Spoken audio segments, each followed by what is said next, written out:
Барған жоқ. Не үшін? Мен ойлаймын, Мәсімов Тоқаевтың астынан ор қазып жатыр. Аяғына шалып отыр. Тоқаев ол Қазақстан Республикасының президенті, мемлекет басшысы. Оның қадір қасиетін, имиджін кетіру керек. Мына Қазақстанда саяси тұтқындар отыр түрмеде. Саяси тұтқындар көп. Күн сайын көбейіп жатыр. Оны көбейтіп жатқан сол Мәсімов пен соның нөкерлері. Не үшін? Қазақстанда мінеки террористер, яки экстремистер, тағы басқалар бар, солармен күрес жүргізіп жатыр. Ал ол атағын абыройын күрес жүргізген Мәсімов алатын шығар. Ал оның абыройсыздығын ұятын Тоқаев алады президент ретінде. Күні кешегені Европарламент Алматыда Кенжебекті де басқа саяси тұтқындардың қатарында келтіріп, дәлелдеп, айтып, оларға бостандық беруін талап етті. Дереу түрмеден шығаруды талап етті. Қазір адвокат сол талапты оқып берді. Соны көре тұра, халықаралық құжаттардың Қазақстанның заңдарынан жоғары тұратындығын, басымдылығы болатынын біле тұра аяғы істетті. Демек, бұл судьяда, бүгінгі мына прокурорда бәрі Мәсімовтің қалпағының астында тұрғандар. Мен қазір судьяның өзіне де айттым. Егер таза адам болатын болсаңыз, әділетке салар едіңіз, заңдық шешім шығарыр едіңіз. Демек, таза емессіңдер, былықсыңдар. Сондықтан да қорқасыңдар үш әріптен. Сондықтан да солардың айтқанын орындайсыңдар. Солай болып шығып тұр меніңше. Бұл менің жеке пікірім. Қалайықтың қалай ойлайтындығын. Ал қайтып біз мемлекет боламыз. Қалай өмір сүреді адамдар. Кенжебектің жағдай белгілі. Әйелі өте қиын аурумен ауырады. 5 баласы бар. Асыраушысы сол бір азамат болатын. Оның түрмедегі отырған, алған мінездемесі, сипаттамасы өте керемет. Жасаған іс-әрекеті, шаруасы, сөзі, қылығы, жазған өлеңдері бәрі тіпті ғажап. Ондай адам бір күн емес, бір сағат түрмеде отырғызуға болмайды. Соны ұстап отыр. Не үшін? Саяси тұтқын керек. Мәсімовке керек. Тоқаевтың аяғына шалу үшін. Осылай айтуға тура келеді. Әйтпесе басқа қандай мақсат бар? Тоқаев дәрменсіз, қабілетсіз, қауқарсыз. Ал мұндай қауқарсыз, дәрменсіз мемлекет басшысының бізге түкке де керегі жоқ. Өте өкінішті. Біз күттік бүгін.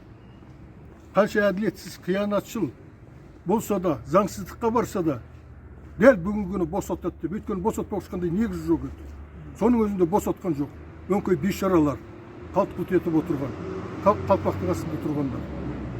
Мемлекетті Тоқаев басқарып отырған жоқ, мемлекетті Мәсімов басқарып отыр.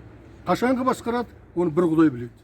А Мәсімовтің ар жағында Шал Назарбаев отыр. Қалтыраған қолыменен, дірілдеген тізесіменен, қисайған аузыменен айтар сөзін айтып, деген істетіп отыр. Қазақ қоғамы өте ауыр, қиын жағдайда отыр. Қашан құтыламыз бұлардан? Қашанға төзуге, көнуге болады?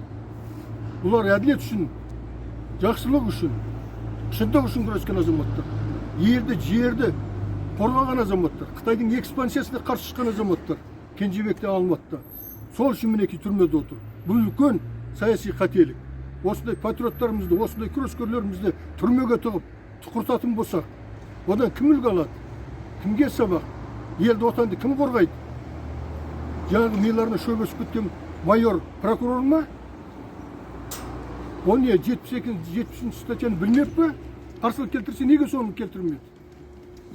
Демек, оның білімі жеткен жоқ, ақылы жеткен жоқ, өресі жеткен жоқ. Бүгін сот басқаша шешім шығарып отыр. Сот құлыққа салып отыр. Арамзалық дейді. Оны екіжүзділік дейді. Мұндайды оңбағандық дейді.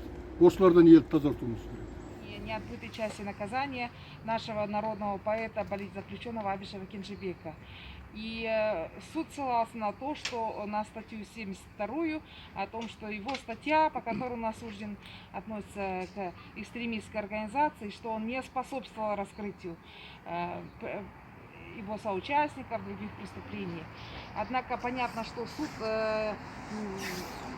не знает о том, что в течение с момента, когда Абишева Кенжебека взяли под стражу, он все время пишет заявление во все инстанции. Более того, уже находясь по приговору суда в Заречном, учреждение 155/14, он по каким-то связям, по каким-то этим, установил двух из трех неизвестных лиц, которые участвовали в съемке видео и распространении видео джихад. И об этом он с анкетными данными этих двоих молодых людей писал заявление во все инстанции, генерального прокурора, президенту. Однако со стороны органов никаких действий в отношении этих молодых людей не было предпринято. И сегодня даже судья об этом даже не сказал. Как раз-то Абишев Кенжебек способствует раскрытию настоящих людей, настоящих виновников снять этого видеоролика о джихаде, а также которого распространили. Но, видимо, ни полицию, ни прокуратуру этот факт не интересует. Им нужно было просто осудить Абишева и Жумагулова. И я считаю, что сегодняшнее постановление апелляционного суда судьи Ниязова противоречит международным требованиям. Накануне была принята резолюция Европарламента именно по политзаключенным, которые, согласно данной резолюции, пофамильно было указано политзаключенные, в том числе Абишев Кенжебек, и резолюция требует, чтобы немедленно освободили Абишева Кенжебека, Жумагулова Алмата и еще других политзаключенных. Однако, несмотря на это, в противоречии Конституции, в котором говорится, что международные договоры, международные стандарты выше, чем наша Конституция и УПК, апелляционный суд Алматинского областного суда не руководствуется Конституцией и не исполняет резолюцию Европарламента. Я сообщила о том, что в случае, если резолюция Европарламента не будет исполняться Республика Казахстан, то в отношении Казахстана могут быть приняты санкции. И прямо просила судью и прокурора, что их действия, наоборот, должны способствовать, чтобы исполнить данную резолюцию. Но суд отменил постановление Капшагайского городского суда от 1 февраля 2011 года в отношении Абишева Кенжебека, которым заменил оставшийся неотбытый срок 3 года на ограничение, и удовлетворил полностью частное ходатайство специализированного прокурора о том, что данное постановление подлежит отмене. Но в данном ходатайстве, частном ходатайстве специализированного прокурора не указывалось про статью 72, было наоборот ссылка на 73 статью.